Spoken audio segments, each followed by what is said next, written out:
and welcome back to the channel. Welcome back.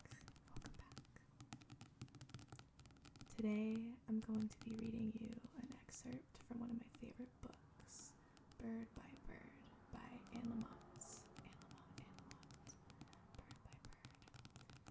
Some instructions on writing and life. And I first came across this book a little over a year ago now, and I first listened to it as an audiobook. And the other day, I'd say about a week or two ago, I went into Half Price Books and I picked it up because I wanted to have a hard copy. So I've definitely spent the last, few weeks since I've had it rereading it. And yeah, it's just as good as I remember. Lots of really good advice on writing and life. And I think that if you're anyone, or if you do anything creative at all in your life, this book has a lot of value for you. It addresses a lot of those roadblocks that we face when we are creating something. And so, yeah, I want to read an excerpt from this book, Bird by Bird. I'm going to do a little bit of the page turning sounds though.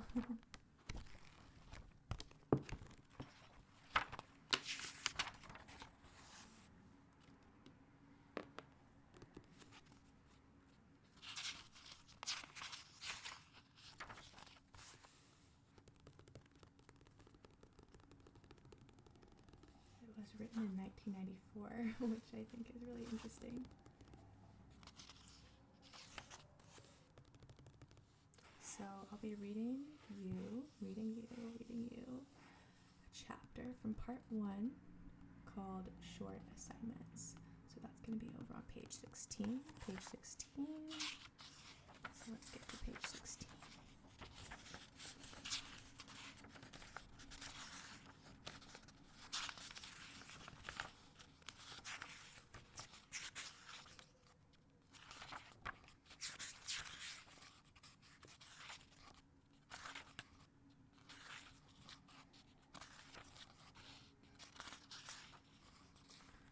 Okay, here we are. And now this chapter is titled Short Assignments. The first useful concept is the idea of short assignments. Often when you sit down to write, what you have in mind is an autobiographical novel about your childhood, or a play about the immigrant experience, or a history of, say, women. But this is like trying to scale a glacier. It's hard to get your footing, and your fingertips get all red and frozen and torn up. Then your mental illnesses arrive at the desk like your sickest, most secretive relatives. They pull up chairs in a semicircle around the computer, and they try to be quiet, but you know they are there with their weird coppery breath leering at you behind your back.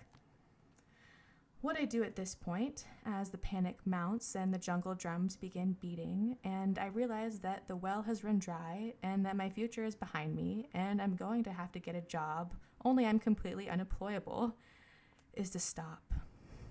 First, I try to breathe, because I'm either sitting there panting like a lapdog or I'm unintentionally making slow, asthmatic death rattles. So I just sit there for a minute, breathing slowly, quietly. I let my mind wander.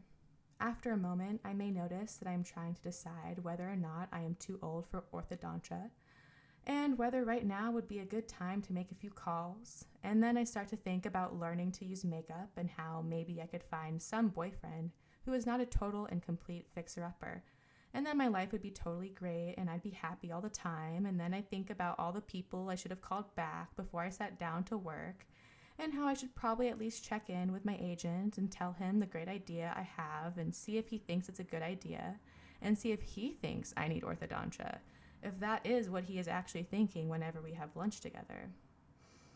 Then I think about someone I'm really annoyed with or some financial problem that is driving me crazy and decide that I must resolve this before I get down to today's work.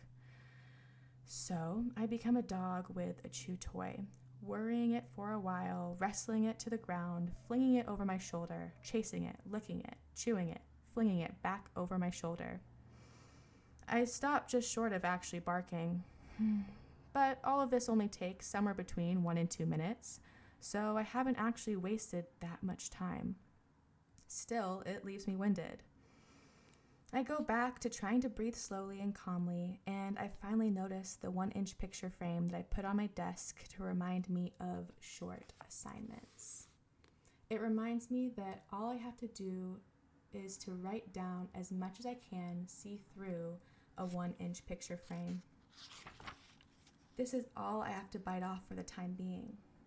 All I am going to do right now, for example, is write that one paragraph that sets the story in my hometown in the late 50s when the trains were still running. I'm going to paint a picture of it in words on my word processor.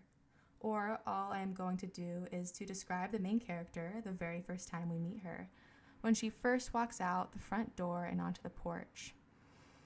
I am not even going to describe the expression on her face when she first notices the blind dog sitting behind the wheel of her car. Just what I can see through the 1-inch picture frame. Just one paragraph describing this woman in the town where I grew up the first time we encounter her. E.L. Doctorow once said that writing a novel is like driving a car at night. You can only see as far as your headlights, but you can make the whole trip that way. You don't have to see where you're going. You don't have to see your destination or everything you will pass along the way. You just have to see 2 or 3 feet ahead of you. This is right up there with the best advice about writing or life I have ever heard. So, after I've completely exhausted myself thinking about the people I most resent in the world and my more arresting financial problems, and of course the orthodontia, I remember to pick up the 1-inch picture frame and to figure out a 1-inch piece of my story to tell. One small scene, one memory, one exchange. I also remember a story that I know I've told elsewhere, but that over and over helps me to get a grip.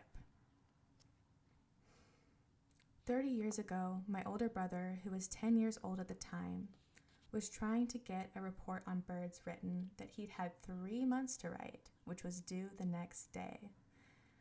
We were out at our family cabin in Bolinas, and he was at the kitchen table close to tears, surrounded by binder paper and pencils and unopened books on birds, immobilized by the hugeness of the task ahead. Then my father sat down beside him, put his arm around my brother's shoulder, and said, "Bird by bird, buddy. Just take it bird by bird."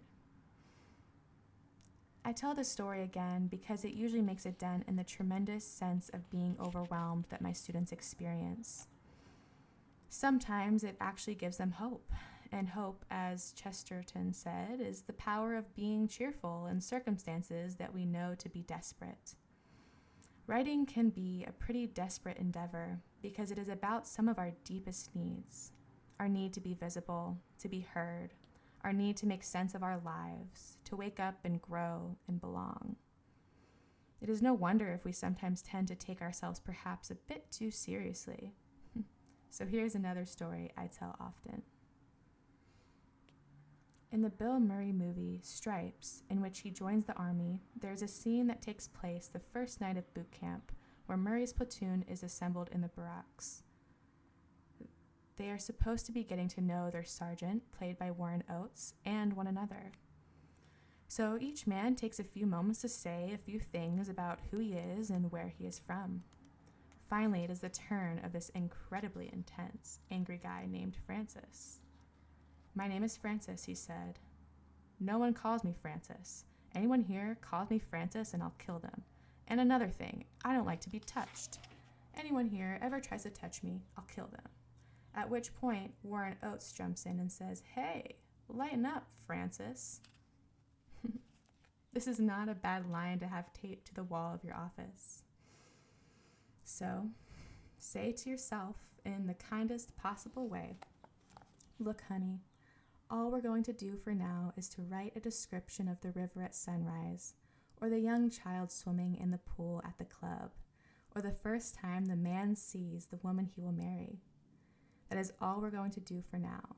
We're just going to take this bird by bird, but we are going to finish this one short assignment. And then the next chapter is one of my favorites, shitty first drafts. So anyways, I hope that you guys enjoyed this little excerpt. This is by far one of my favorite books.